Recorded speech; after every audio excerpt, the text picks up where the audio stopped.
সুনামগঞ্জ ৫ আসনে খেলাফত মজলিসের মনোনীত প্রার্থী দেয়ালঘড়ি প্রতীকের হাফিজ আব্দুল কাদিরকে সিলেট আন্তর্জাতিক বিমানবন্দরে পৌঁছালে ফুলের শুভেচ্ছা বর্ণাঢ্য সংবর্ধনায় বরণ করে নেন দলীয় নেতাকর্মীরা। মোটরসাইকেল শোডাউনের মধ্য দিয়ে তাকে নির্বাচনী এলাকায় নিয়ে যাওয়া হয়। পথসভায় তিনি বলেন, জনগণের দোয়া ও সমর্থন নিয়ে এলাকার উন্নয়ন এবং মানুষের অধিকার আদায়ে কাজ করতে চাই। শুক্রবার বাদ জুম্মা জাউয়া বাজার, গোবিন্দগঞ্জ, ছাতক বাজার ও দুয়ারা বাজার পথসভায় মাওলানা আব্দুল হাসনাত, মাওলানা জহির আহমেদ ও মাওলানা মাইনুল হকের যৌথ সভাপতিত্বে মাওলানা জসিমউদ্দিন, মাওলানা জাকির হোসেন সাইদ ও মাওলানা উমাইরুল ইসলামের পরিচালনায় প্রধান অতিথির বক্তব্য রাখেন এমপি প্রার্থী হাফিজ আব্দুল কাদির। এ সময় বক্তব্য রাখেন খেলাফত মজলিসের কেন্দ্রীয় সহ সাংগঠনিক সম্পাদক অধ্যক্ষ মোহাম্মদ আব্দুল হান্নান, জেলা সভাপতি মাওলানা ইমামউদ্দিন, সিলেট মহানগরীর সভাপতি হাফিজ মাওলানা তাজুল ইসলাম হাসান, মাওলানা সদরুল আমিন, মাওলানা আকিক হোসেন, মাওলানা আক্তার হোসেন, মাওলানা বুরহান উদ্দিন, মাওলানা নুরুল ইসলাম,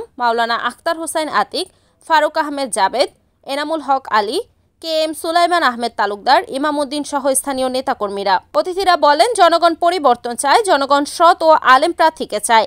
তাই দেয়ালঘড়ি প্রতীকের প্রার্থীকে বিজয়ী করতে ঐক্যবদ্ধভাবে কাজ করার আহ্বান জানান নেতৃবৃন্দরা। পথসভাগুলোতে বিপুল সংখ্যক স্থানীয় জনতা ও কর্মী সমর্থকরা উপস্থিত ছিলেন। প্রিয় ভাইরা, আমরা ছাতকের মানুষ, ব্যবসায়ী মানুষ, খেটে খাওয়া মানুষ, আমাদের ব্যবসা বন্ধ হয়ে যাচ্ছে। আপনারা জানেন আমাদের পাথরের রাজনীতি, পাথর নিয়ে তারা রাজনীতি করছে এখানে এবং বালুর রাজনীতি করে তারা কোটিপতি হয়ে যাচ্ছে। প্রিয় ভাইরা, আমরা খেলাফত মজলিস এখানে খেলাফত মজলিসে এসেছি মানুষের অধিকার আদায়ের জন্য।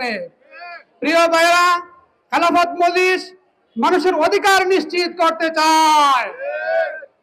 রিপোর্ট মোহাম্মদ তাজিদুল ইসলাম, NAN TV, সুনামগঞ্জ।